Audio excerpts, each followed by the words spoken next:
Ya sebab ya kita kembali ya kita tiket ya kita kenapa dengan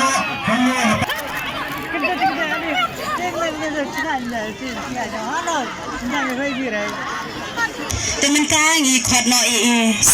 Ba Alvin Sokmi belong MDC Kamau Seram constituency ya iba ini medasi akan dijenmit pan yadon berdalang akan final kaba internet kawangi barang ilayo akan sahi akan dijenmit idon kam bagi niyo yakung ini kikenja di lekai kan ailan ikikun samla jungi kinyo pan tertibit ya kasab kabaki gidon dikitbok ba kiseng balang kibaper kibadon ha tani kathain jungi kinbot luksa ya ka gawangi layu I menata janmir ba ka HNM kalale katbala pan ailat ya kikun samla jungi bakin koi hakani garansan banyak kun hakani ka football tournament pada kani panailat wait online tim toh Buram ya Pak Icem Syampliang pada advisor jangka irrigation department government of Meghalaya bidan ro halne Pak Alam Kharbani pada President Ramba jangka Seng HNM Pak Kelang pada Uwai nak kinong yalam Pak Pos kiri Ramba bidan lah halne Pak Rudi Syampliang Lap lại hấp chiến lại chứ. Thật là kẻ lý ơi lại. Ơi, có Juban. Lên lên. thì lại đi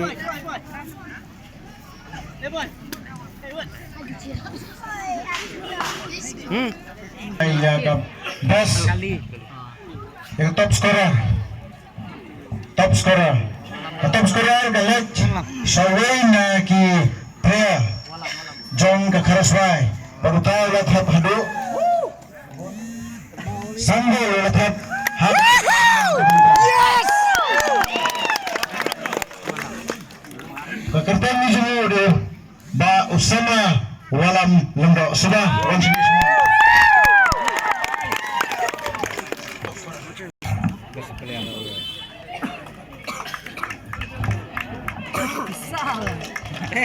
sama walam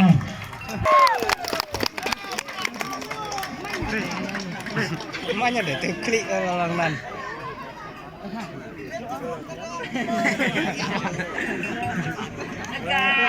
ya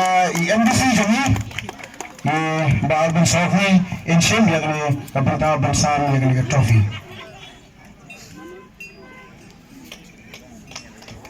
ya tapi nomor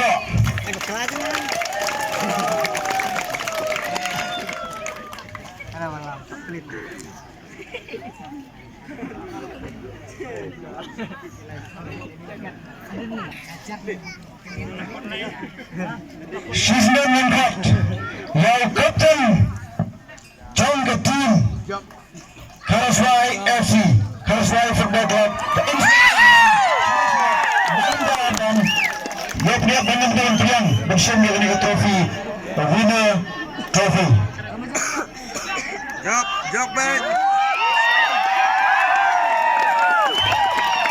Biasa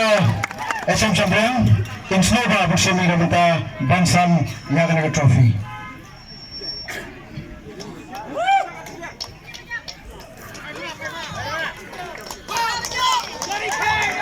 Trofi rengkarnya ke first place sampai winner. Kalian ngasih oban ai kublai ya kaseng HNM bat kumju ya ki nong apikai kena kesini baki lawan Suki kena ke final te na ai kublai pi bara ba pila penupor kena kesini nadu pasedang hadu panda yo pan sam kena ke prize te tangkata besibun te angka badang kasef kaba hore besibun